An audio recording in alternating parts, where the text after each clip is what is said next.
I'm Christina, and I'll be walking you through how to create a to-do list within Zamplo. To-dos are a powerful tool if you need a reminder to take a certain action. Instead of forgetting or losing a piece of paper with your important questions or notes, you can carry them with you.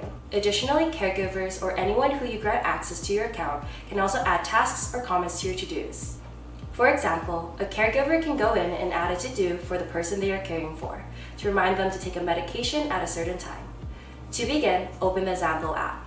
From the dashboard, navigate towards the bottom of the screen and click on the orange Add button. Then click on To Do. Here, you can write down your to-do items for this tutorial. I'll write a to-do to ask the doctor a question about if it's okay for me to travel next month given my health condition. Click the Save button. You can choose to add the to-do to a contact, journal entry, medication, or activity. Once you've saved, you can now view your to-do. Once you complete a task, you can hit the check mark on the left of the note.